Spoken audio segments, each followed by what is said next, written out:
Hello ladies and gentlemen, this is Blue Maxima and I'm here checking out this piece of trash. So, Reality Fighters went free on PlayStation Plus, I think it was a month or two ago. I know it went free on PlayStation Plus because I never would have bought this shit anyway, but it went free, so I figured I should probably check it out at some point, so we'll just go have a look around first. You can do things with Nia that I don't really care about, and you've got your typical sound volume levels there. Not much to talk about. The main idea of this game is that you're supposed to create your own fighter. But here's the problem with that idea though. So I'll just make another new fighter.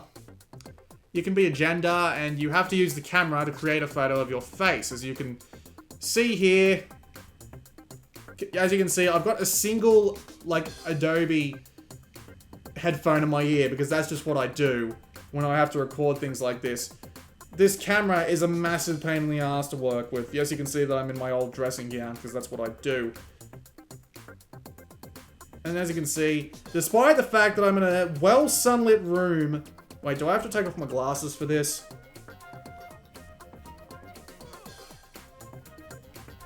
Well, yeah, as you can see, it's a massive pain in the ass to take a photo. But anyway, if we move on to the one that I took earlier, that makes me look like a goddamn fatso. And as you can see... It's just, like, why is this a thing? But then again, I did try and make this as ugly as possible. But if I tap the tick, I can change my combat style. The problem with the combat style is that you don't have access to every special combat style that there is at the very beginning. So you're limited to a very limited amount of styles, and they all have very limited amounts of special moves, and they're a massive pain in the ass to work with. So I just stuck with Boxer. And you can even use, like, touchscreen controls, which is kind of ridiculous, but anyway. We'll discard all changes to that. Can change sound effects, which you can record, but I didn't even bother to do that, honestly. You can change your face. Why would you do this afterwards? I don't know. And you can change what you look like, but it's just, it really doesn't give you much to work with. You can change your clothes. And they do give you bonuses to your stats and all that, and you got like the, yeah, princess hair, of course it is. And you can change all this, and it does give you bonuses to your stats and all that. But I really couldn't give a toss, honestly. It's kind of neat that there was a fair amount of accessories, but I mean, I really could not give less of a toss. So there's really not that much in the way of creating your character, and it's not really that pleasant either. I don't even know why that insists on being there. So you've got a couple of modes. You've got online multiplayer, obviously, which I couldn't even be bothered to try because there'd be nobody playing this. You've got training, which is fairly obvious what that does. You unlock other fighters, the other default fighters as you go along, but single player is where it's at, mainly.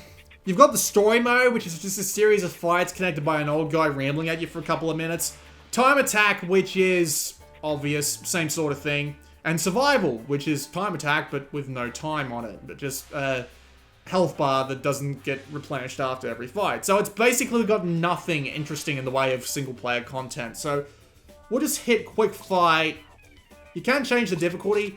I did actually manage to nearly beat a character on Impossible.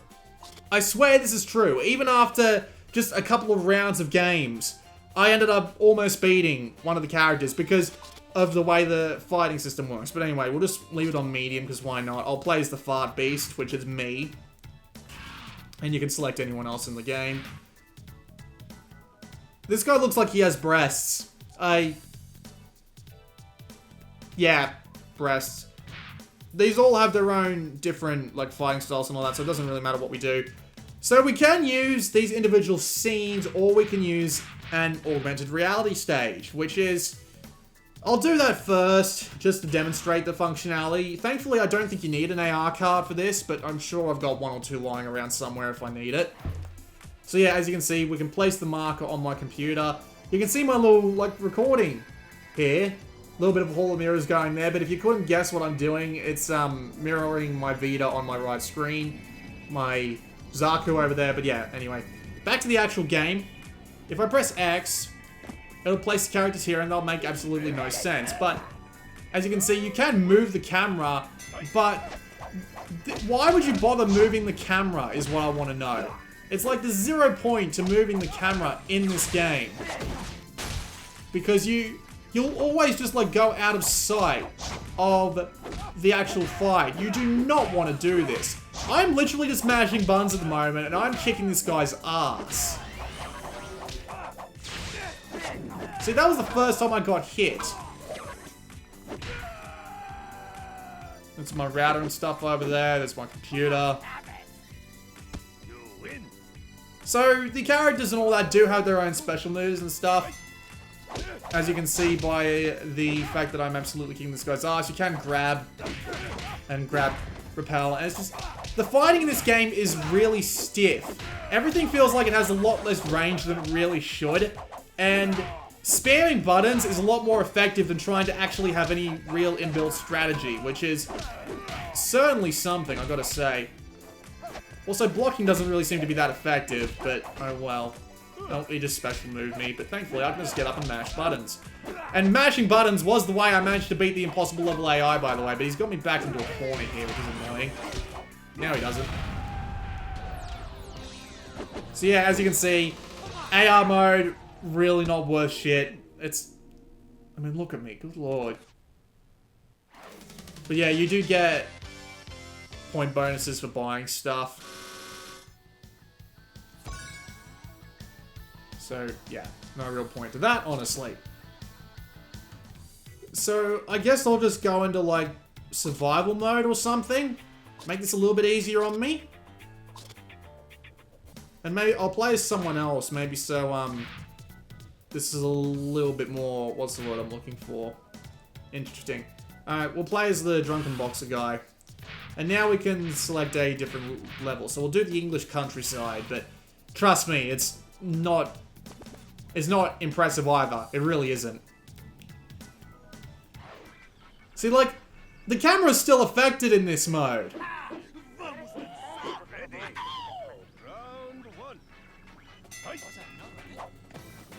It's just... I do not understand. I'm seriously just mashing buttons at the moment. But it's just a massive pain in the ass, because you have to be constantly moving the Vita in order to see what the hell's going on, and you'll eventually end up being in a really odd place. And look at what I'm doing! I'm literally just jumping and hitting this guy while he's in the air, and it just... The AI in this game is retarded. It's... Ow. It's not anywhere near as satisfying as your typical fighting game. It's just... I'll give it credit. It looks like it flows smoothly. It's got a fairly high frame rate. And the character models themselves aren't terrible. Not by any means. It's just... This camera system is just infuriating to deal with. I do get some health back. And now I have to fight Alfred. You know how people complain about games being racist because they use overly, ridiculous stereotypes and stuff like that when it comes to, like, generic characters? This game's got that in spades. It's whack. It's absolutely whack. But yeah. Just with a general, not even a general knowledge of fighting games, just with a general idea how not to be stupid in fighting games in general, has gotten me way further in this game than it realistically should have.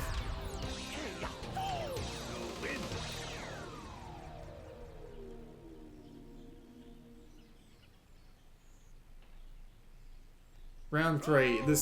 Look at this. This is ridiculous. You could color that... You can color the... Oh, God. Never mind. Oh, ow. Get off me. Thank you.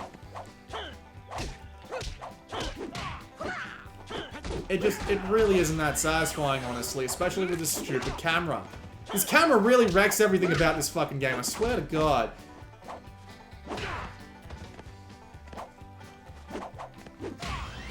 There's nothing even remotely unique about this game. You can carry weapons sometimes, but again, it's just not impressive. What sort of survival mode has a fucking timer? Give me a break. Yeah, I do get a bunch of currency for that, but again, it's just like let's go to the story mode, and I'll show you what the story mode's like. Continue the story mode, please.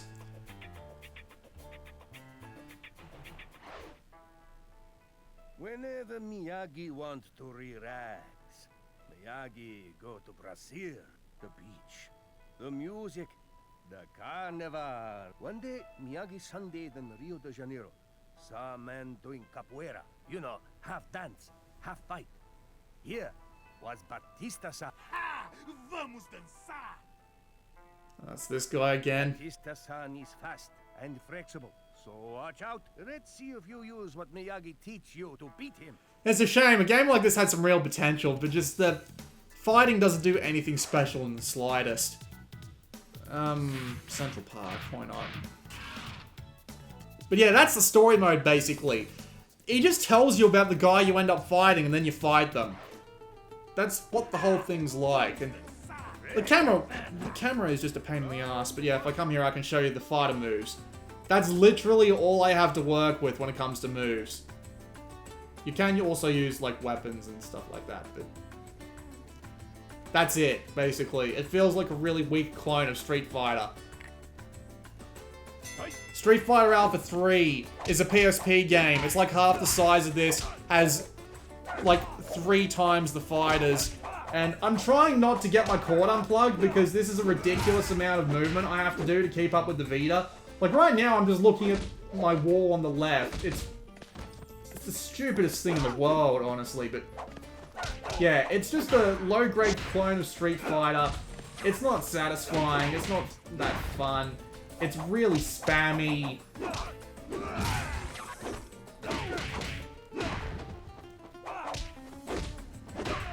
And you can win most of it just by button mashing, for the most part.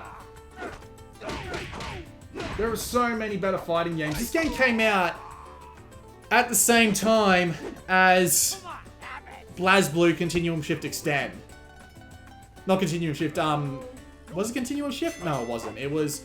Yeah, it was Continuum Shift, I apologize. But yeah, this game came out the same day as that. So, why anyone would bother to play this when the other game came out on the same day?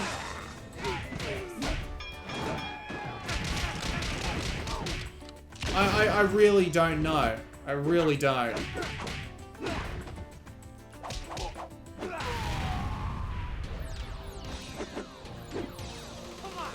It's just not a good fighting game. Not worth your time in the slightest. Just a waste of everyone's time, honestly.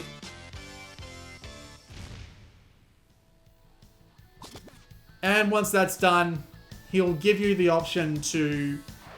Well, he'll give you another...